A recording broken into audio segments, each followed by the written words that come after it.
Hello dear student, आज के most important session में आप सभी का स्वागत है। तो स्टूडेंट, आज के सेशन में हम लोग बात करने वाले हैं साइंस की सीरीज में एनसीईआरटी जो कि क्लास 7th का है, उसका चैप्टर नंबर 2 जिसका नाम है प्राणियों में पोषण। चलिए शुरू करते हैं चैप्टर को और देख लेते हैं कि प्राणियों में पोषण किस प्रकार से होता है। तो देखिए, पोषण होने के लिए सबसे जो जरूरी चीज होती है वो होती है भोजन। जब हम लोग भोजन को खाएंगे तभी उसका डाइजेशन होगा और तभी जो पोषण की जो प्रोसेस होती है वो पूरी होती है। तो जो खाद्य पदार्थ होता है उसकी जो अंतर ग्रहण की जो विधि होती है, मतलब उसको अंदर लेने की जो विधि होती है वो कई प्रकार से होती है। जो आहार की विधि होती है, जैसे हम लोग कुछ चीजों को छील कर खाते हैं, कुछ चीजों को चबा कर खाते हैं और किसी चीज को हम लोग काट के खाते हैं, पकड़ के। कोई एनिमल ऐसा होता है जिसको निगल जाता है सीधे सीधे। कोई सैफनी विधि होती है, स्पंजी विधि होती है जिसको हम लोग चूसड़ विधि बोलते हैं। तो देखिए, यहाँ पे एक आपका एग्जाम्पल दिया गया था स्टार फिश का, जो कि मोस्ट इंपॉर्टेंट है और इससे एग्जाम में एक क्वेश्चन पूछता है स्टार फिश से। पढ़ लेते हैं। तो जो देखिए स्टार फिश होता है, जिसको हम लोग तारा मछली भी बोलते हैं, कैल्शियम कार्बोनेट के एक कठोर कवच वाले जंतुओं का आहार करती है। ये किसको खाती है? देखिए, इसका शरीर तो बहुत मुलायम होता है, लेकिन खाती ऐसे एनिमल को है जिनके जो कठोर कवच होते हैं, जैसे सीपी हो गई, घोंगा वगैरह ये सब हो गया। उनके जो कवच होते हैं वो कैल्शियम कार्बोनेट के बने होते हैं, उन्हीं का ये आहार करती है। कवच खोलने के बाद यह अपने मुख से अपना आमाशय बाहर निकालती है तथा जंतु के कोमल भाग को खाती है। आमाशय वापस शरीर में चला जाता है तथा आहार धीरे धीरे पचता है। तो देखिए, ये स्टार फिश का एक फिगर है। ये बोला जा रहा है कि जो स्टार फिश होता है वो अपना आमाशय निकालकर डायरेक्ट जंतुओं को क्या करता है, धीरे धीरे खाता है। तो एक क्वेश्चन आपका पूछता है कि ऐसा कौन सा एनिमल है जो अपना आमाशय बाहर निकाल करके अपना पोषण पूरा करता है, तो हम लोग बोलेंगे स्टार फिश। तो इस प्रकार से ये आपको स्टार फिश के बारे में नॉलेज हो गई। आगे देख लेते हैं हम लोग। आगे है कि मानव में जो पाचन होता है वो किस प्रकार से होता है।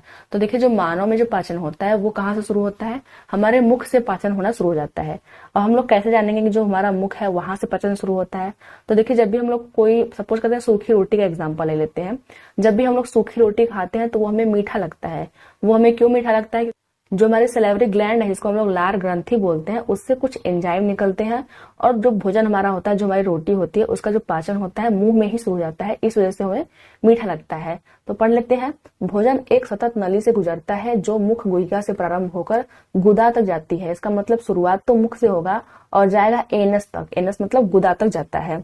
इस नली को विभिन्न भागों में बांट सकते हैं। तो देखिए, सबसे पहले हम लोग बात करेंगे जो पाचन तंत्र हमारा होता है वो किन किन चीजों से मिलकर बना होता है, क्योंकि क्वेश्चन यहाँ से भी पूछे जाते हैं कि पाचन तंत्र इनमें से कौन सी ऐसी चीज है जो पाचन तंत्र के अंतर्गत नहीं आती है। तो हमें याद रखना है कि मुख गुहिका आती है, जिसको हम लोग माउथ बोलते हैं। यहाँ है ग्रास नली या फिर ग्रसिका। तीसरा हमारा है अमाशय। चौथा है क्षुद्रांत, जिसको हम लोग छोटी आंत भी बोलते हैं। पांचवा हमारा है बृहदांत, जिसको हम लोग बड़ी आंत भी बोलते हैं। छठा हमारा है मलद्वार अथवा गुदा। इनके बारे में हमें एक एक करके बिल्कुल डिटेल में पढ़ना है। तो हम लोग शुरू करेंगे किससे, देख लेते हैं। यहाँ पे देखिए, भोजन विभिन्न भागों से होकर गुजरता है। उसके जो विभिन्न घटक होते हैं उनका पाचन भी क्रमिक रूप से होता जाता है। तो जितनी भी चीजें हम लोग लेते हैं, जो उनका पाचन है वो क्रमिक रूप से होता है। आमाशय की आंतरिक भित्ति, क्षुद्रांत तथा आहार नाल से संबंध विभिन्न ग्रंथियां, जैसे लार ग्रंथि हमारी हो गई, यकृत हो गया, अग्नाशय हो गया, इन सभी से क्या होता है, पाचक रस स्रावित होते हैं जो कि भोजन को पचाने में हेल्प करते हैं। यहाँ है पाचक रस जो होते हैं वो जटिल पदार्थों को उनके सरल रूप में बदल देते हैं। जैसे जटिल पदार्थ मतलब क्या होता है, हम लोग जैसे रोटी खाते हैं तो उसमें कार्बोहाइड्रेट होता है। अब जो कार्बोहाइड्रेट होता है वो कई प्रकार का होता है। मोनोसेक्राइड भी होता है, पॉलीसेक्राइड भी होती है। तो इस प्रकार से हम लोग क्या करते हैं, उसको सरल रूप में बदलते हैं। आगे हमारा है मुख एवं मुख गुहिका। पहला हमारा हेडिंग जो पाचन तंत्र शुरू होता है, जहां से पाचन तंत्र में सबसे पहले हम लोग मुख में कोई भी चीज ग्रहण करते हैं तो उसी को हम लोग बोलते हैं अंतःग्रहण। भोजन का अंतःग्रहण मुख द्वारा होता है। जो भी चीजें हम लोग खाते हैं उसको हम लोग बोलते हैं अंतःग्रहण, मतलब अंदर ग्रहण करना, जो कि होता है मुख के द्वारा। आगे है आहार को शरीर के अंदर लेने की क्रिया अंतःग्रहण कहलाती है। हम दांतों की सहायता से भोजन को चबाते हैं। यह एक यांत्रिक विधि द्वारा उसे छोटे छोटे टुकड़े में पीस डालते हैं। जो हमारे दांत होते हैं वो क्या करते हैं, जो हमारे भोजन के जो टुकड़े होते हैं उनको बहुत ही छोटे टुकड़ों में पीस देते हैं। प्रत्येक दांत जो होता है मसूड़ों के बीच अलग अलग गर्तिका सॉकेट में धंसा होता है। तो देखिए, जितने भी हमारे जो दांत होते हैं वो मसूड़ों के बीच में धंसे होते हैं। हमारे दांत की आकृति भी जो होती है वो भिन्न भिन्न होती है। आप लोग अपने जो दांत है उसको देख सकते हो। जितने भी दांत हैं उनकी आकृति जो होती है वो भिन्न भिन्न होती है। और आकृति भी अगर उनकी अलग है तो उनके कार्य भी क्या होते हैं, अलग होते हैं, इसलिए उनका जो नाम होता है वो भी अलग होता है। ये जो फिगर है काफी इंपॉर्टेंट है, यहाँ से एक दो क्वेश्चन आपके बन जाएंगे। तो देखिए जो मोस्टली जो हमारे तिथ होते हैं वो 4 टाइप के होते हैं। एक तो आपका हो गया कृंतक, दूसरा आपका हो गया रदनक, तीसरा आपका हो गया अग्रचवर्णक और चौथा आपका हो गया चवर्णक। देखिए जो कृंतक होता है उसको हम लोग इंग्लिश में बोलते हैं इंसीजर, जो रत्नक होता है उसको हम लोग बोलते हैं कैनाइन, और जो अग्रचवर्णक होता है उसको हम लोग बोलते हैं प्री मोलर, और चवर्णक को बोलते हैं मोलर। तो अगर हम लोग इसको इंसीजर को आई से डिनोट करते हैं, कैनाइन को हम लोग सी से अगर डिनोट करें, और प्री मोलर को अगर हम लोग पीएम से डिनोट करें, और मोलर को अगर हम लोग एम से डिनोट करें, तो जो हमारा जो दंत सूत्र होता है, जो डेंटल फॉर्मूला होता है, वो कुछ इस प्रकार से बनता है।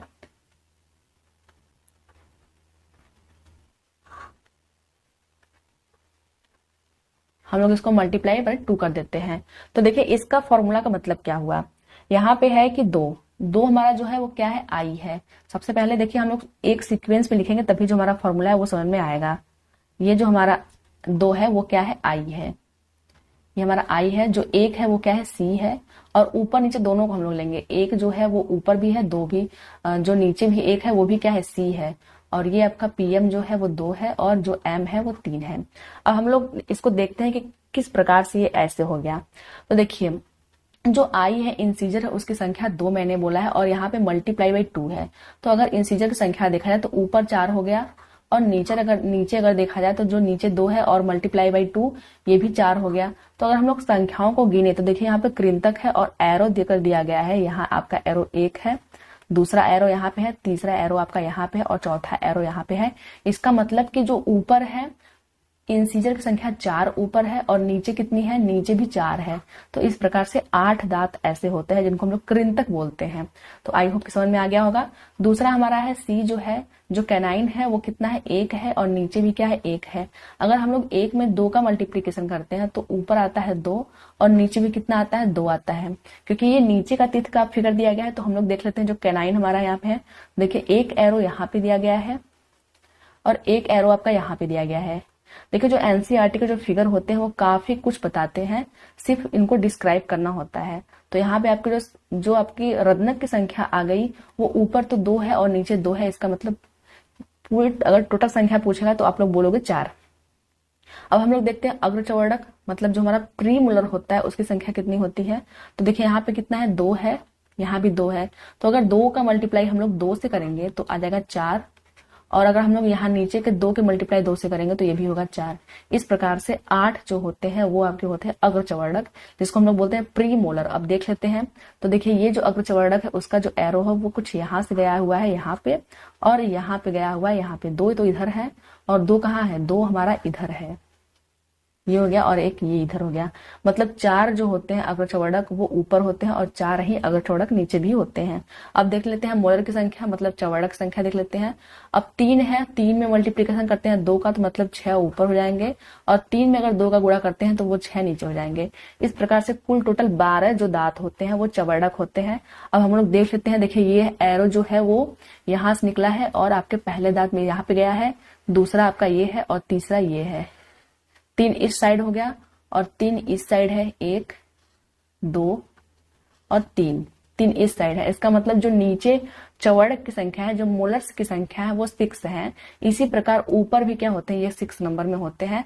तो अब आप लोग अपने दांत को देख के बता सकते हो कि आपका जो दांत है कृंतक कहाँ पे है, रत्नक कहाँ पे है, और अग्रचवर्णक कहाँ पे है, और चवर्णक कहाँ पे है। आगे देखिए, एक होते हैं दूध के दांत और एक होते हैं अस्थाई दांत। जो हमने स्ट्रक्चर देखा है वो भी अस्थाई दांत का था। अब हमें देखना है दूध के दांत के बारे में देखना है। तो देखिए जो दूध के दांत होते हैं, हमारे दांतों का प्रथम सेट शैशवावस्था में निकलता है। तो कब निकलता है, जो हमारे दांत होते हैं वो शैशवावस्था में निकलते हैं। यहाँ है लगभग 8 वर्ष की आयु, लगभग 8 वर्ष तक क्या होते हैं, सभी दांत गिर जाते हैं। इन्हें दूध के दांत कहते हैं। तो जितने भी दांत जो हमारे 8 वर्ष तक गिर जाते हैं उन्हीं को हम लोग कहते हैं मिल्क टीथ, मतलब दूध के दांत। उसके स्थान पे बात करते हैं, इन दांतों के स्थान पे दूसरे दांत निकल आते हैं। देखिए कुछ ऐसे भी लोग होते हैं जिनके जो दूध के दांत होते हैं वही उनके स्थायी दांत भी होते हैं, मतलब उनका दूध का दांत टूटता ही नहीं है, वो जीवन पर्यंत चलता रहता है जब तक वो वृद्ध नहीं हो जाते हैं। आगे है कि दूध के स्थान पे कुछ दूसरे दांत निकलते हैं जिन्हें हम लोग क्या बोलते हैं, अस्थायी दांत बोलते हैं। सामान्यतः स्वस्थ व्यक्ति के अस्थायी दांत पूरे जीवन भर बने रहते हैं। देखिए जो स्वस्थ व्यक्ति है उसका जो अस्थायी दांत होगा वो जीवन भर बना रहता है, तथापि वृद्धावस्था में यह प्राय गिरने लगते हैं। जब वृद्धावस्था आती है तो जो अस्थायी दांत होते हैं वो गिरने लगते हैं। तो हमने पहला पढ़ा हेडिंग जो पाचन तंत्र का होता है, उसमें हमने मुख के बारे में पढ़ा। अब हम पढ़ेंगे ग्रसिका के बारे में। जो ग्रसिका होती है वो कहाँ से जुड़ी होती है, तो देखिए जो ग्रसिका होती है वो हमारे मुख द्वारा जो निगला गया भोजन होता है। देखिए सपोज ये जो हमारा फिगर है ये क्या है, निगला हुआ भोजन है। तो ये जो होता है उसको हम लोग ग्रसिका बोलते हैं। ग्रसिका जो होती है उसकी जो भित्ति होती है वो संकुचन से भोजन को नीचे की ओर खिसकाता है। तो देखिए जो ग्रसिका होती है वो क्या करती है, जो उसकी वॉल है, जो ग्रसिका की जो वॉल है उसमें क्या होती है, संकुचन होती है। इस वजह से जो हमारा भोजन है वो आमाशय में पहुंचता है। जो हमारा स्टमक होता है उसी को हम लोग बोलते हैं अमाशय, पेट को ही बोलते हैं अमाशय। तो जो पेट हमारा होता है जो उसकी भित्ति होती है काफी मोटी होती है। हम लोग अमाशय के बारे में पढ़ रहे हैं। जो उसकी भित्ति होती है काफी मोटी होती है और एक थैलोनुमा संरचना होती है। देखिए जो हमारा अमाशय कुछ इस प्रकार से है, ये रहा। यह चपटा एवं जे आकृति का होता है। अब देखिए इसकी आकृति हमें याद रखना है, जे आकृति का होता है। आगे है तथा आहार नाल का सबसे चौड़ा भाग होता है। तो आपसे अगर पूछेगा क्वेश्चन कि आहार नाल का सबसे चौड़ा भाग क्या है, तो आप लोग बोलोगे आमाशय, जिसको हम लोग स्टमक बोलते हैं। आगे है यह एक और ग्रसिका ग्रास नली से खाद्य प्राप्त करता है तथा दूसरी ओर क्षुद्रांत में खुलता है। तो ये ग्रसिका से तो भोजन प्राप्त कर लिया, यहाँ पे हमारा मुख था, मुख द्वारा भोजन खाया गया और भोजन क्या हुआ, ग्रसिका के द्वारा आमाशय में पहुंचाया गया। अब जो आमाशय है वो एक साइड तो ग्रसिका से जुड़ा हुआ है, लेकिन दूसरी साइड किससे जुड़ा हुआ है, क्षुद्रांत से जुड़ा हुआ है। अब हम लोग बात करेंगे क्षुद्रांत के बारे में। यहाँ पे कुछ और चीजें दी गई हैं। आमाशय का जो आंतरिक स्तर होता है वह सेस्मल होता है। देखिए जो आमाशय होता है, जो हमारा पेट होता है, उसमें क्या निकलती है, HCl निकलती है, हाइड्रोक्लोरिक अम्ल निकलती है, जो कि भोजन के पाचन में सहायता करती है। अब आपसे क्वेश्चन पूछेगा इनमें से कौन सा अम्ल है जो कि आमाशय में से निकलता है, तो आपको ऑप्शन में रहेगा HCl, H2SO4 भी रहेगा।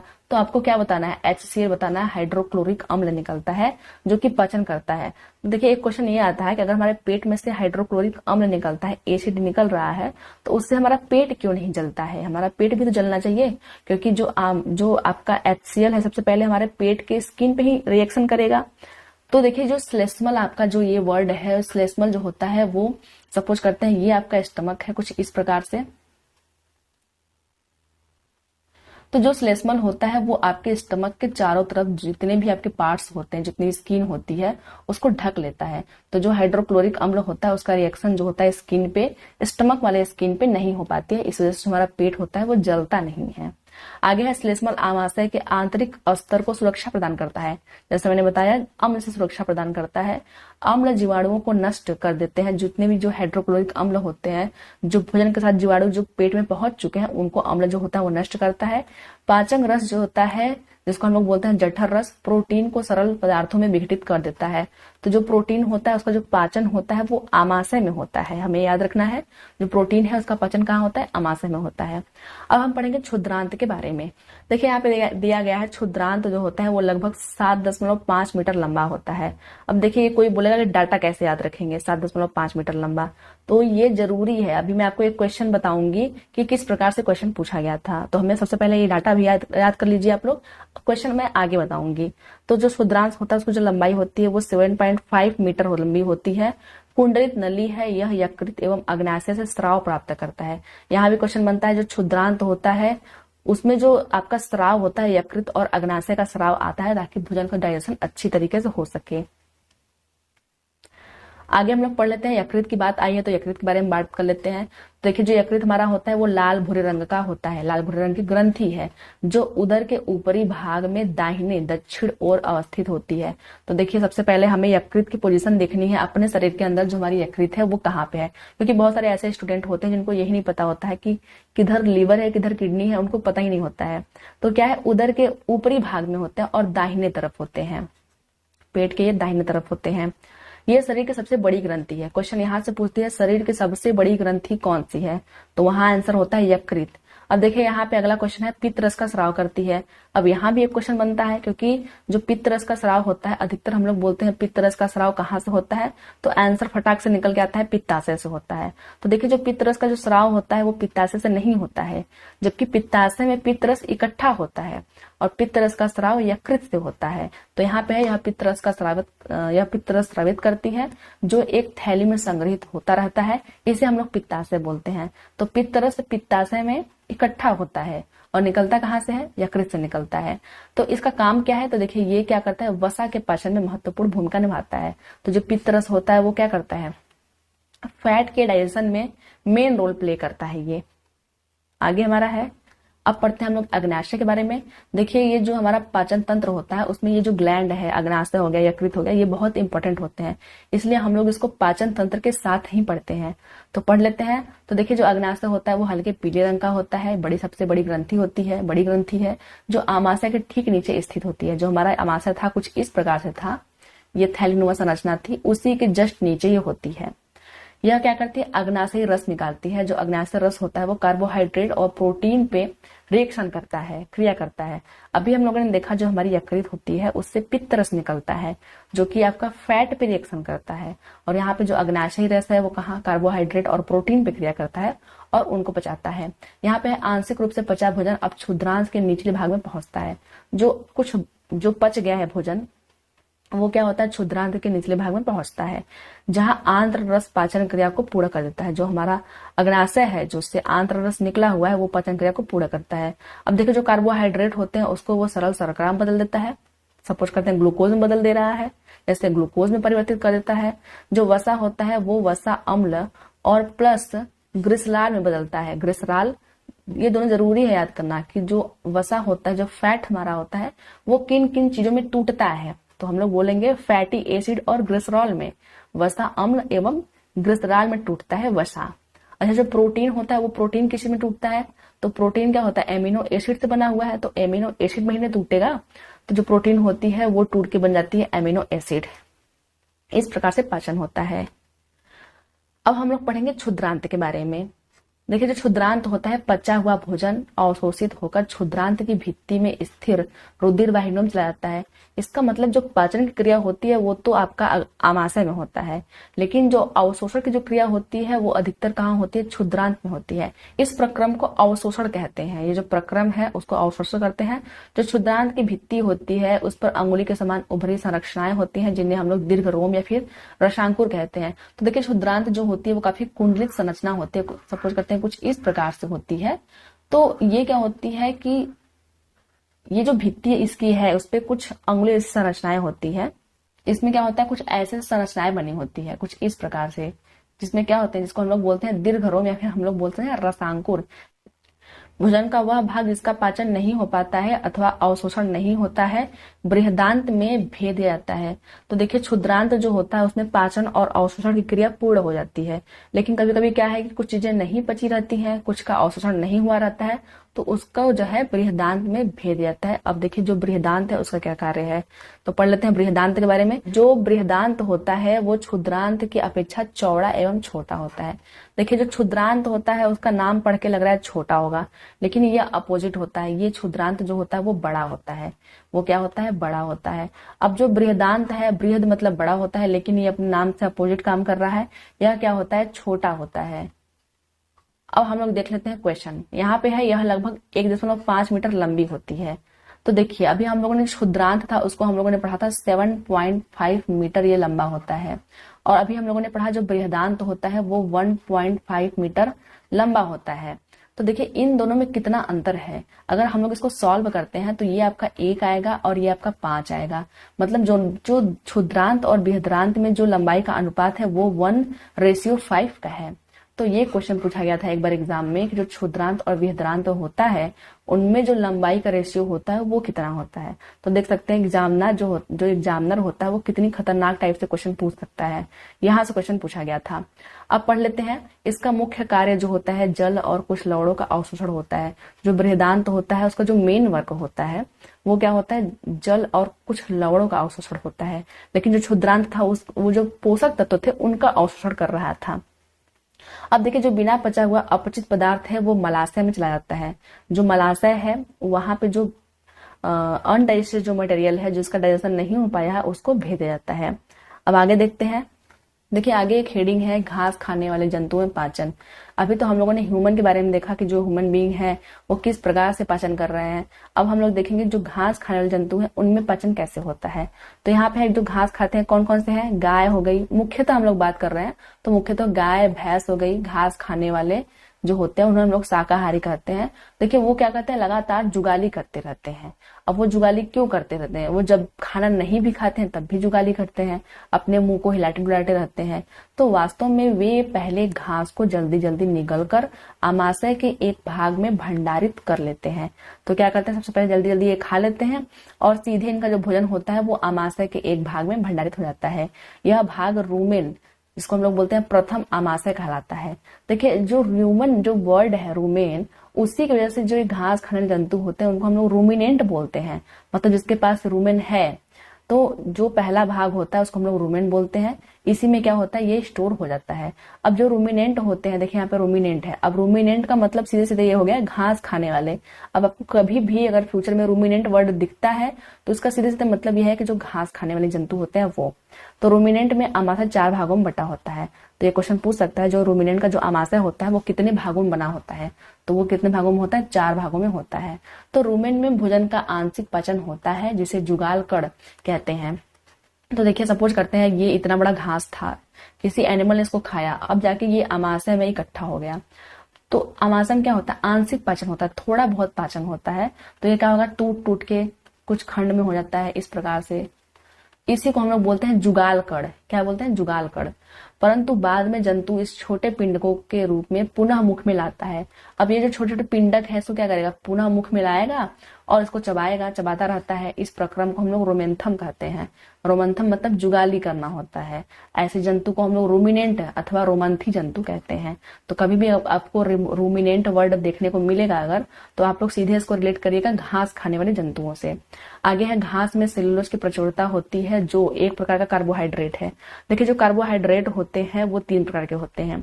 एक होता है आपका मोनोसेकेराइड, एक होता है डाइसेकेराइड और एक होता है पॉलीसेकेराइड। वो हम आगे क्लासेस में अच्छे से पढ़ेंगे। अभी फिलहाल में आप लोग ये जान लीजिए जो सेलुलोज है वो आपका पॉलीसेकेराइड है, एक प्रकार का पॉलीसेकेराइड है। कार्बोहाइड्रेट के अंदर वो क्या है, पॉलीसेकेराइड है।